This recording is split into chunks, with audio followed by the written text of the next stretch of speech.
ओ झोपायची वेळ झाली तरी अजून झोपत नाही भवानीबाई. हा, सारखे आबा पाहिजेत जवळ. बर, बसतो आम्ही. हं?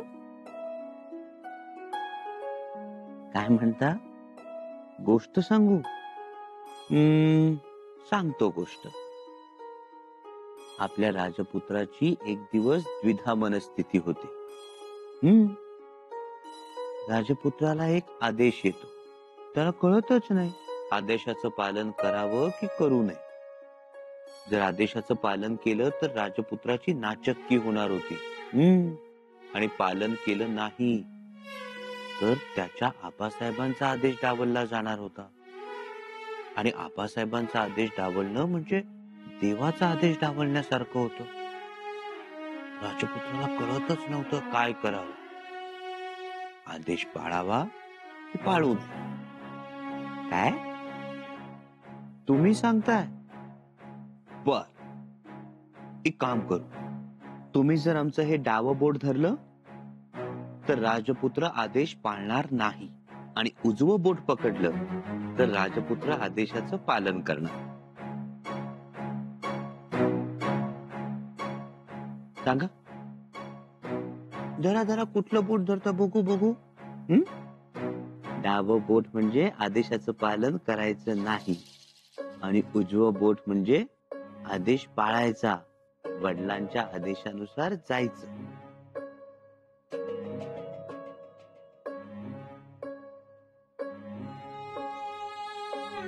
राजपुत्रानं वडिलांचा आदेश पाळावा. युवराज ऐका ना आमचं. आबासाहेबांचा आदेश पाळा, सज्जनगडात जावं. जातो आम्ही सज्जनगडास. पुढे पुढचं पुढे पुढचं पुढे का? आम्ही जर सज्जनगडाला गेलो तर आम्हाला रायगडावरून बोलावणं येईल ना?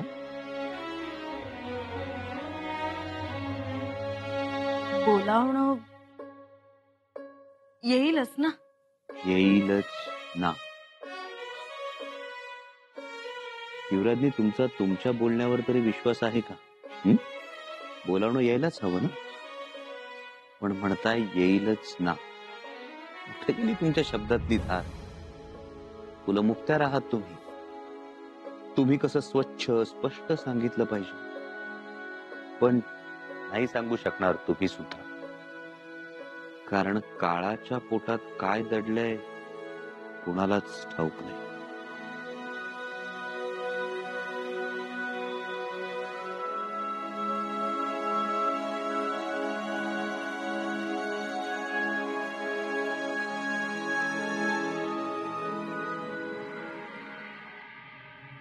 आप हमारे सल्तनत की वफादार सरदार हो। पिछले 2 सालों से आप यहाँ हैं। हम जानना चाहेंगे इन 2 सालों में आपने क्या क्या काम किए। हुजूर, इस मुल्क में इतनी ऊंची पहाड़ी है जहाँ संभा और शिवाजी से एक साथ मुकाबला करना आसान बात नहीं है। ये आपका नजरिया हुआ। यही हकीकत है हुजूर, इसलिए हमने एक अलग चाल सोची है। हम जीतेंगे जंग के सिवा। क्या आप जानते हैं इन 2 सालों में सल्तनत को कोई किला नहीं मिला और ना ही कोई चीज, मगर इस फौज का पूरा खर्चा सल्तनत उठा रही है और आप कोई चाल रचाकर हाथ पर हाथ धरे बैठे हो। हुजूर सुनिए तो, हमारी चाल ऐसी है कि संभा हमारे साथ दोस्ती करेगा और बगावत के लिए तैयार हो जाएगा। संभा एक बार हमारे साथ जुड़ गया तो समझ लीजिए शिवा का राज खत्म हो जाए। संभा आ रहा है, लेकिन कब आएगा संभा? थोड़ा सब्र और हुजूर। संभा और रायगढ़ वालों में गलत फहमियां हैं और ये दूरियां दिन ब दिन बढ़ती चली जा रही हैं। देखना हुजूर, अब वो दिन दूर नहीं जब संभा कटी पतंग होगा और उसकी डोर जिसके हाथ में होगी उसी की होगी पतंग। और इस बार ये डोर हमारे हाथ में है। हम संभा को लड़ाएंगे शिवा के खिलाफ। आप आलमगीर के सरदार हो। आलमगीर सपनों पर नहीं, हकीकत पर भरोसा करते हैं। हमें बस आपकी जीत की खबर सुननी है और कुछ नहीं। या तो संभा को हमारे फौज में ले आओ या तो लड़ाई शुरू करो। हुजूर बस एक मौका और। हम पांडे सरदार को संभा के पास भेजेंगे उसे मनाने के लिए, और हमें पूरा यकीन है कि इस बार पांडे सरदार संभा को मनाकर ही वापस लौटेंगे।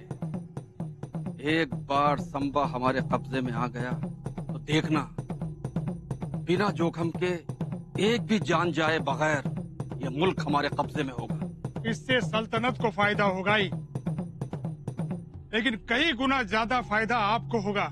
वरना बादशाह सलामत अगर खफा हो गए तो अंजाम क्या होगा ये आप अच्छी तरह जानते हैं।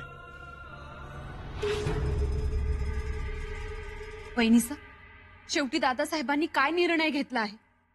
आबासाहेबांच्या आदेशाचं पालन करणार आहेत ना? काय करणार आहेत आम्हाला काही अंदाजच येत नाहीये बत्ताशीबाई। एकदा वाटतं की पाळतील आदेश, जातील परळीला, पण मध्येच वाटतं भलतेच वेध लागलेत त्यांच्या मनाला, सतत विचारत असतात। विचारात असू द्यात, पण तुम्ही सतत याच विषयावर त्यांच्याशी बोलत राहा। बोलता बोलताच आपल्याला त्यांच्या मनाचा कल जाणून घेता येईल। काय बोलायचं? हल्ली काही बोलायला गेलं की लगेच राग येतो। उलट आपल्यालाच प्रश्न विचारतात। आम्हाला मान्य आहे की त्यांच्या मनाचा कोणीच विचार करत नाही, पण म्हणून डोक्यात राग घालून घेतली म्हणजे भीती वाटते हो। संतापाचं ठीक आहे, तो काय निवळेलच, पण त्या दिलेर खानाची सावली सुद्धा त्यांच्यावर पडू देता कामा नये। दिलेर खानाकडेच जातील असं नाही। परवा उत्तरेचा नकाशा काढून बसले होते, मध्येच म्हणाले की यापेक्षा आम्ही वीरमरण पत्करू। नक्कीच त्यांच्या डोक्यात वेगवेगळ्या विचारांचा थैमान सुरू आहे। या विचारातून त्यांनी काही टोकाचा निर्णय घेऊ नये हीच आई भवानी चरणी प्रार्थना। मग आता आपण काय करायचं? देवावर भार ठेवून नुसतं बघत बसायचं का? आम्हाला असं वाटतं की आपण परळीला जाऊ सर्वांनी। तिथे गेल्यानंतर आपण पुढील आदेशाची वाट पाहू। वहिनीसाहेब, यातून आपला एक फायदा आहे, तो दिलेर खान दादासाहेबांपासून दूर राहील। त्यांच्या मनात असताना तर केव्हाच परळी गडावर जाऊन समर्थांची भेट घेतली असती, पण मनात नसताना फक्त आदेश आला म्हणून जाणं त्यांना अपमानास्पद वाटतंय। रायगडावरील मंडळी त्यांच्या विरुद्ध कटकारस्थानं रचतायत असं वाटतंय त्यांना। वाटतंय नाही वहिनीसा, हे अगदी तसंच आहे। म्हणून आम्ही म्हणतो, दादासाहेबांनी आता एक जरी चुकीचा निर्णय घेतला ना तरी खूप मोठा अनर्थ होईल। तुमच्या दादासाहेबांना शांत केलंच पाहिजे। पत्ताशीबाई, यावेळी आम्ही स्वतःच खूप गोंधळलेले आहोत। आहो, आपण परळी गडावर गेलो, समर्थांची भेट घेतली, अनुग्रह सुद्धा घेतला। पुढे पुढे काय? पुढे काही आदेश येईल या आशेवर फक्त वाट बघत बसायची, एवढंच आपल्या हाती आहे। आणि रायगडावरून काही आदेश आलाच नाही तर तुमच्या दादासाहेबांना अडवणं कोणालाच जमणार नाही। अचानक आलेला पाण्याचा लोंढा जसं स्वतःची वाट तयार करत जातो,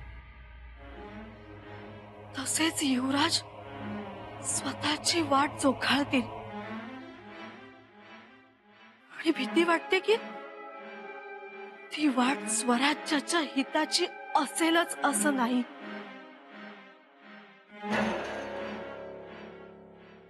वा वा लचित बडफुकन, वा, आम्हाला तुमच्याकडून हीच अपेक्षा होती। महाराज, खुश दिसताय। होय राणे साहेब, आसामच्या अहोम राजांच्या सेनापतीचा लचित बडफुकनचा खलिता आलाय। अगबाई, आसामवरून खलिता आलाय? होय, आपल्या स्वराज्याची प्रेरणा घेऊन सेनापती लचित बडफुकन यांनी औरंगजेबाच्या विरोधात बंड सुरू केलाय। आम्हाला खलिता पाठवून विचारलं असता आम्ही चाल काय आणि कशी करावी हे सांगितलं होतं त्यांना।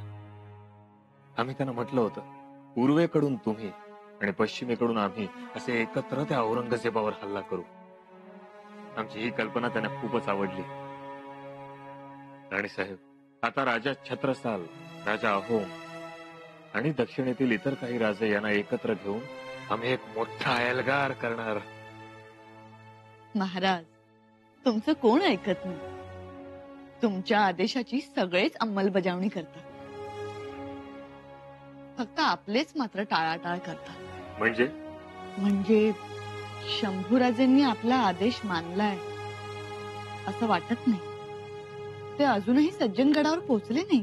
जातील, आम्हाला विश्वास आहे. सज्जनगडावर एकदा का त्यांना योग्य दिशा मिळाली की मग आमची चिंता मिटली म्हणायची. आज मातोश्री म्हणून मुलाची खूपच काळजी वाटू लागली तुम्हाला. तुमची चिंता आम्ही समजू शकतो, नका काळजी करू. शंभूराजांना आम्ही जिथवर जाणतो ते जातील.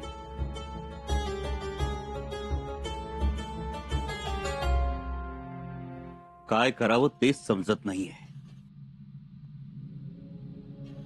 युवराज, हम समझ सकते हैं, परंतु सज्जनगडावर गेलो तर पराभव मान्य केल्यासारखं होईल. गेलो नाही तर आबासाहेबांचा आदेश डावललाच आहे. जी युवराज. आणि हे आमच्या आयुष्यात पहिल्यांदा घडेल. कविराज, आम्ही वाटेवरून नाही, महाराजांच्या विचारांवरून चालतो. काय करावं? जावं की जाऊ नये?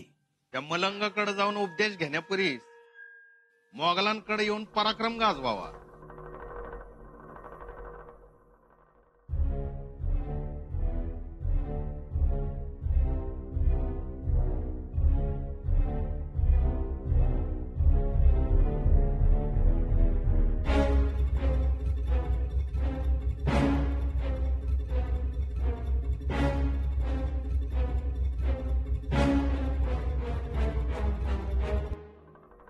या सदरेवर या.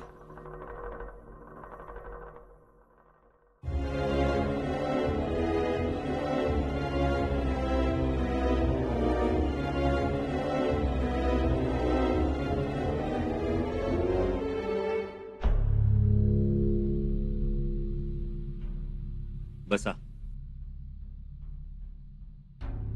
नाही म्हणजे आज स्वागत असं आणि त्या दिवशी तस.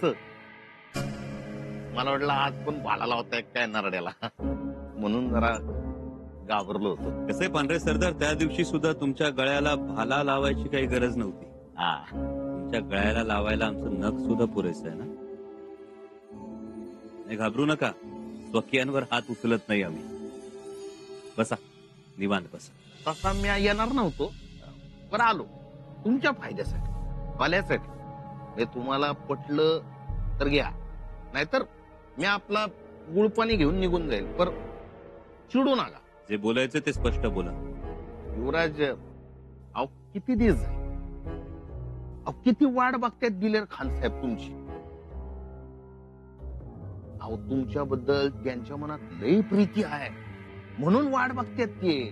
अहो तुमच्या पराक्रमाला तिथं लई वाव आहे, लई कौतिक होईल तुमचं तिथं. इथं तुमचे हातपाय बांधलेले, त्यात डोळं असून बघायचं नाही, कान असून ऐकायचं नाही, आणि वाघ असून डरकाळी फोडायची नाही. अशाने किंमत कमी होईल ना तुमची. म्हणून म्हणलं चला. अहो खान साहेबांनी पायगड्या घालून ठेवल्या तुमच्या स्वागतासाठी. बस.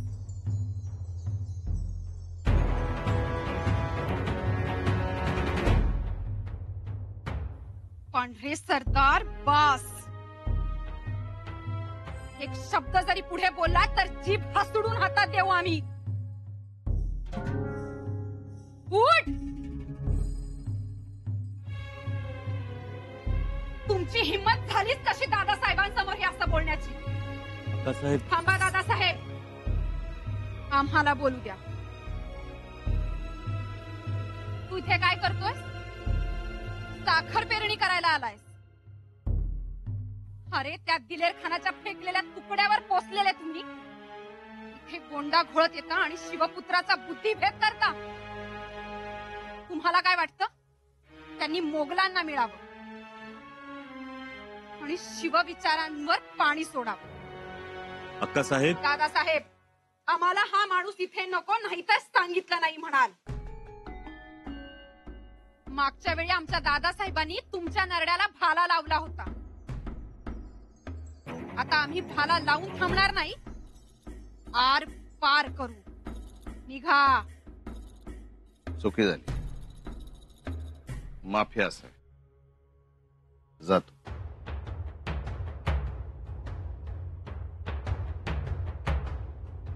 युवराज, आणि मागे वळूनही पाहू नका.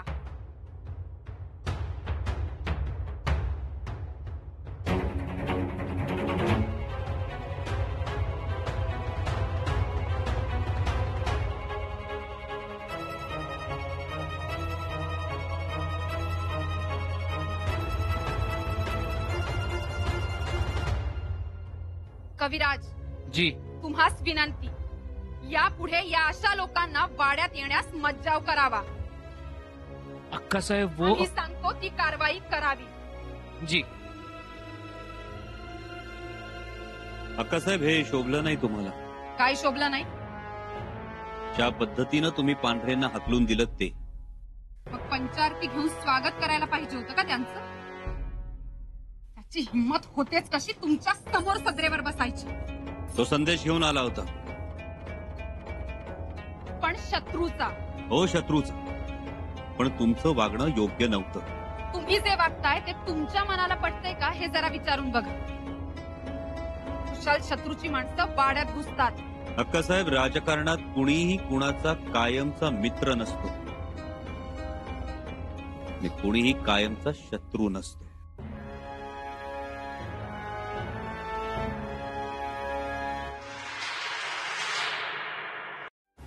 युवराज, काय चाललंय हे? काय चाललंय? आपलं बोलणं झालं होतं ना. आम्ही तुम्हाला विनंती केली होती की परळी सज्जनगडावर जा म्हणून. मग तरीही तुम्ही त्या पांढऱ्यांना सदरेवर आणून का बसवलं? मुळात तो आलाच का? आणि आला तो आला, तोंड वर करून सगळी आदब विसरून तुम्हाला म्हणतो की त्या दिलेरखानाकडे चला. त्याची हिंमतच कशी होते? तो बोलू शकतो. तो बोलू शकतो. मग याआधी तो आला होता तेव्हा त्याच्या गळ्यात भाल्याचा फाळ का लावला? तेव्हा आम्हाला आबासाहेबांचा खलिता आला नव्हता. अहो, मग आबासाहेबांचा खलिता आला हे काय वाईट आहे? युवराजनी, तुम्ही या राजकारणात पडू नका. का पडू नको? स्वराज्याच्या कुलमुखत्यार आहोत आम्ही, आणि त्याआधी तुमच्या पत्नी आहोत. आम्हाला बोलू द्या. खूप ऐकून झालंय आमचं, आता आणखी काही सांगू नका. आम्ही तुम्हाला सांगणार. एक गोष्ट लक्षात घ्या, आबासाहेबांचा हा आदेश जर तुम्ही पाळला नाही तर रायगडावर गैरसमजाचा पूर येईल. कधी नसतो रायगडावर गैरसमजाचा पूर. हो, आबासाहेबांचा आदेश पाळला गेला नाही तर दिसताना ते चांगलं दिसणार नाही. आबासाहेबांच्या समजुतीस धक्का बसेल. आणि जर तुम्ही परळी सज्जनगडास गेला नाही तर त्या दिलेरखानाच्या आशा पल्लवित होतील. होऊ द्या, झाल्यात. अहो, मग आज त्याने माणूस पाठवला, उद्या पालखी पाठवेल. आमचं फक्त एवढंच म्हणणं आहे की हे सगळं आता कुठेतरी थांबायला हवं. ते आता आमच्या हातात राहिलेलं नाही. तुमच्याच हातात आहे. परळी सज्जनगडात जावं आपण. आम्ही विचार करतो आहोत त्याबद्दल. आम्ही हात जोडतो युवराज. आम्हीच हात जोडतो तुम्हा सगळ्यांना. ऐका ना युवराज, आमच्यासाठी जा. नाही म्हणू नका. आम्ही आजवर कुठल्या गोष्टीला नाही म्हणू शकलो? युवराज, ही गोष्ट मनाला लावून घेऊ नका. आबासाहेबांनी सांगितलंय ना, मग ते करायचंच. आमची इच्छा आहे. ठीक आहे, आम्ही एक संधी देऊ, शेवटची संधी. आम्हाला आणि आमच्या नशिबाला सुद्धा.